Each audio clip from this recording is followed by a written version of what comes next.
सबसे पहले cipher case के अंदर क्वैशमेंट की दरखास्त के ऊपर समाअत हुई और हमने उसके अंदर आर्गूमेंट्स किए। कोर्ट को बताया गया वाज़ेह तौर पर कि ये मुकदमा चलने के काबिल नहीं है और इसे खारिज किया जाए। 2 घंटे आर्गूमेंट्स होते रहे और उसके बाद 2 बजे के लिए ये जो है समाअत मुलतवी की गई। ये कहा गया कि जमानत जो है आपकी उसके साथ ही इसके ऊपर समाअत की जाएगी। तो उसके बाद जो है आपको बताऊं कि साथ ही डिस्ट्रिक्ट कोर्ट के अंदर और एंटी टेररिज्म कोर्ट के अंदर मुख्तलिफ मुकदमात जो हैं वो इमरान खान साहब के भी लगे हुए थे और बीबी साहिबा डिस्ट्रिक्ट कोर्ट के अंदर पेश हुई और उसके साथ साथ नैब से भी उन्होंने 2 जमानतें करवानी थी, उस हवाले से भी वो वहां पर पेश हुई। तो इमरान खान साहब के ऊपर जो केसेस दर्ज थे, कल भी आपको बताया कि ज्यादातर जो रोल है उनमें ईमा का है, जी दफा 144 की खिलाफ वर्जी हुई या इमरान खान की मां के ऊपर ये तोड़ फोड़ हुई, जलाओ घिराव हुआ, जुडिशल कम्प्लेक्स के ऊपर हमला हुआ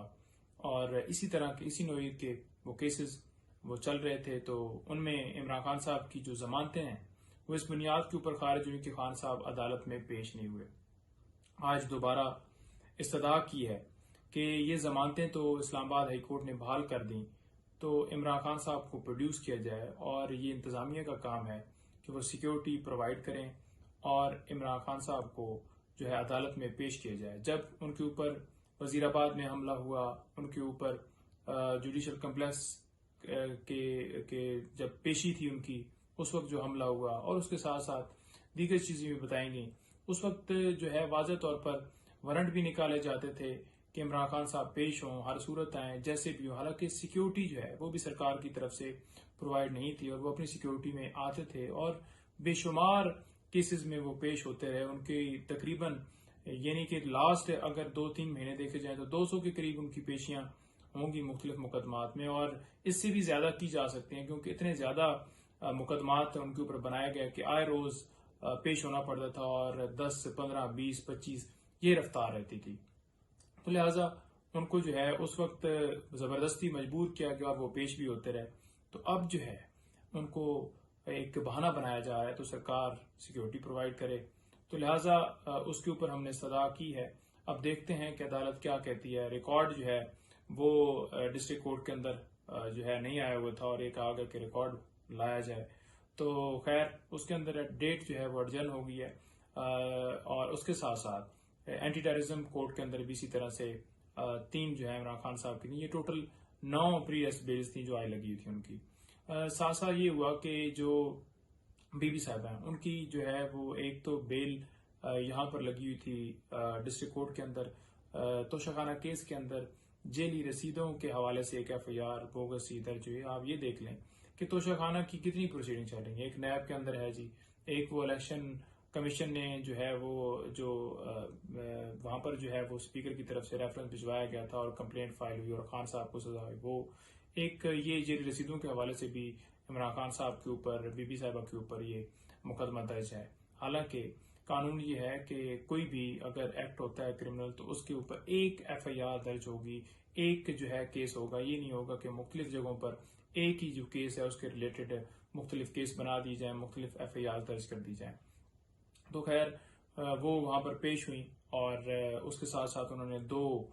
जो है वो प्रीवियस बेल्स करवाई, ये नैब अलकादर ट्रस्ट केस और नैब तोशाखाना केस। अब ये जो 2 केसेस हैं जिनमें उन्होंने बेल करवाई, इसमें वाज़ेह तौर पर नैब पहले भी कह चुकी है कि उनकी जरूरत नहीं है और उस बुनियाद के ऊपर कि उन्होंने ये कहा कि इनके वारंट गिरफ्तारी नहीं है और हमने जमानतें जो हैं वो अदालत ने निपटाई इस बुनियाद के ऊपर कि वारंट मौजूद नहीं है और नैब को जो है उनकी गिरफ्तारी मतलूब नहीं है, तो लिहाजा दरखास्तें जो हैं वो निपटा दी जाती हैं। तो लिहाजा 2 दफा ये हुआ, 2 दफा हम अदालत गए और हमने प्रीवियस बेल्स ली। जब घर पहुंचते और ऑर्डर होता तो दोबारा जो है वो नोटिस भिजवा दी जाते। लास्ट टाइम जब पेश हुए तो हमने ये वाज़ेह तौर पर अदालत से इस्तदा की कि यहाँ से निकलेंगे तो ये गिरफ्तार कर लेंगे, आप ऐसा ऑर्डर फरमा दें जिसमें वाज़ेह तौर पर ये लिख दें कि जो है 10 दिन पहले या एक टाइम दिया जाएगा, कोर्ट को बताया जाएगा या हमें बताया जाएगा ताकि हम कोर्ट तक रजू कर सकें। तो एक्सेस टू जस्टिस वाज़ेह तौर पर उसके ऊपर आइन क्लियर है और यही हम आइन के मुताबिक इस्तदा कर रहे थे और वाज़ेह तौर पर हाई कोर्ट और सुप्रीम कोर्ट के फैसले वो भी उनके सामने पेश किए, लेकिन वो ऐसा ऑर्डर नहीं हुआ। और वही हुआ कि वो जमानतों के हवाले से जो मामला था वो जो ही डिस्पोज ऑफ हुआ तो साथ ही जो है इधर डिस्पोज ऑफ के ऑर्डर होते हैं और साथ ही दोबारा नोटिस भिजवा दी जाती है। लिहाजा आज तीसरी दफा हम गए उसमें और उनकी दोबारा बेल्स करवाई हैं। उसके साथ साथ इमरान खान साहब के तोशा खाना साइफर केस के अंदर जो है जमानत की दरख्वास्त के ऊपर समाअत फिर 2 बजे हुई और उसके साथ साथ जो क्वैशमेंट है उसके ऊपर भी समाअत 2 बजे के लिए फिक्स थी। तो दोनों को इकट्ठा करके सुना गया और हमारी तरफ से भरपूर तरीके से दलाल दिए गए कि एक झूठा केस है, बाहर से धमकी मिलती है और उस धमकी की सूरत में जो है वजीर आजम को हटा दिया जाता है और उसके बाद जो है उसके ऊपर FIR दर्ज करके FIR दर्ज करके उसे अंदर डाला जाता है और बाकायदा तौर पर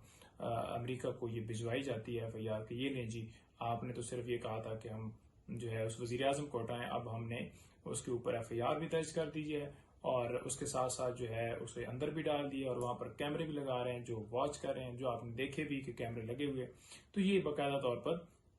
किया गया और उसके साथ साथ उसके मेरिट्स भी बताया कि ऑफिशियल सीक्रेट एक्ट का इतलाक नहीं होता। ये भी बताया कि ये 17 महीने के बाद जो FIR दर्ज की गई। ये भी बताया गया कि जो है वो नेशनल सिक्योरिटी की मीटिंग के अंदर ये बात तस्लीम की गई, क्योंकि कभी ये इल्जाम लगाया जाता था कि साइफर आया नहीं, कभी ये कहा कि साइफर जो है वो आया है और उसको चोरी किया गया है। और साथ ही आप ये भी देख लें कि राना सनाउल्लाह हो या ततारड़ हो या FIO वो खुद कह चुकी है कि ओरिजिनल साइफर जो है वो सिर्फ फॉरेन ऑफिस के अंदर पड़ा हुआ है। तो ये बड़ा एक मज़ाक़खेज़ इनका बयान, कभी कोई होता है कभी कोई होता है। आज प्रोसिक्यूटर्स जो हैं उन्होंने बड़ा वाज़ेह तौर पर कहा कि साइफर जो है वो जलसे के अंदर जो है वो लड़ाया गया, हालांकि ये कहते थे कि जो लड़ाया गया वो साइफर नहीं है। आज वो खुद ही कह रहे हैं कि ये साइफर लड़ाया गया। तो इनके बयानात भी आपके सामने है। तो कोर्ट को ये सारी चीजें बाकायदा तौर पर बताई गई और उसके साथ साथ ये कहा गया कि ये जो FIR दर्ज हुई है उसके बाद ऑफिशियल सीक्रेट एक्ट के अंदर तरामीम की गई हैं और जिस वक्त ये वकूआ हुआ या जिस वक्त का ये जुर्म बनाते हैं उस वक्त जो है वो रिटेंशन के हवाले से, यानी कि साइफर को चोरी करने के हवाले से वो जुर्म जो है उस वक्त नहीं था और बाद में इस नए ऑफिशियल सीक्रेट एक्ट के तहत ही चलाया जा रहा है। और ऑफिशियल सीक्रेट एक्ट जो तरमीम की गई हैं उनको जो है वो उस एक्ट को हमने चैलेंज किया हुआ है, जो कि सुप्रीम कोर्ट में मामला ज़ेर इल्तवा है। तो लिहाजा ये बातें तो सारी बताई गई और तफसील से जो है वो सारी डिस्कस हुई और उसके साथ साथ आज जो है वो जमानत के ऊपर और इस क्वैशमेंट की दरखास्त के ऊपर फैसला महफूज कर लिया गया है। लेकिन साथ हम ये इस्तदा कर रहे थे कि स्टे दिया जाए। ओपन कोर्ट के अंदर अगर ये फैसला सुना दिया जाए तो दोनों पे ऊपर तो बड़ा जबरदस्त था, लेकिन नहीं सुनाया गया और ट्रायल को रोकने के हवाले से हमने इस्तदा की, क्योंकि कल जो है वो फर्द जुर्म के लिए ये डेट फिक्स है। तो अब फर्द जुर्म जो है वो वहां से लग जाएगा, स्टे हो नहीं रहा। तो हम ये खदशा जाहिर कर रहे थे अदालत के सामने कि लास्ट डेट के ऊपर भी हम जब पेश हुए तो अदालत ने ये कहा कि ठीक है जी, आपने कॉपियां वसूल नहीं की, क्योंकि अदालत ये चाहती थी कि हम कॉपियां वसूल करें। तो कॉपियां वसूल नहीं की तो उन्होंने कह दिया कि ठीक है जी नहीं की। लेकिन जब ऑर्डर देखा तो उसके अंदर लिखा हुआ था कि इन्होंने कॉपियां ले ली और अगली डेट के ऊपर ये तस्वर किया जाएगा कि इन्होंने साइन क्योंकि इस दफा नहीं किए तो ये तस्वर किया जाएगा कि साइन इन्होंने कर दिए हैं और साथ इनके ऊपर फर्द जुर्म लगाया जाएगा।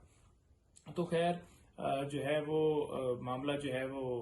वहां पर ये बताया गया सारा। और साथ साथ आपको ये बताऊं कि स्टे तो आज ओपनली हमें मिला नहीं, लेकिन जो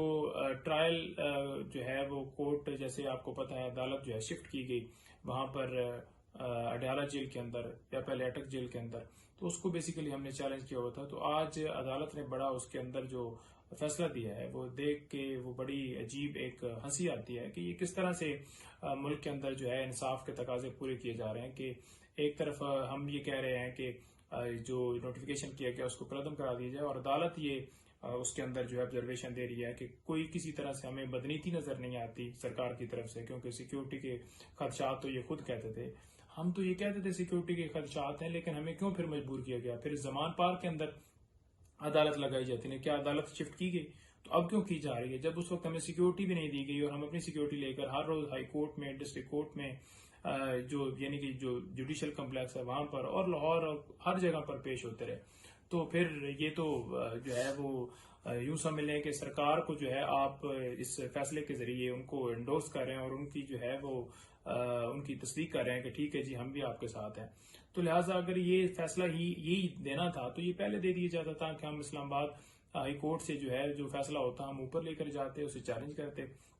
हमें वो जो है लेट फैसला देकर और हमें इंसाफ ना देकर जो हमारा हक है और खान साहब को पेश ना करके, यानी कि इस डर किस चीज का है, क्यों इतनी जो है उसी के तरीके से कार्रवाई चला जाए, फिर फैसला वैसे ही हाथ में लिख के दे दी जाए। डर सिर्फ एक है कि इमरान खान साहब बाहर आएंगे, उनकी तस्वीर जो है वो वायरल होगी, उस तस्वीर से डरते हैं।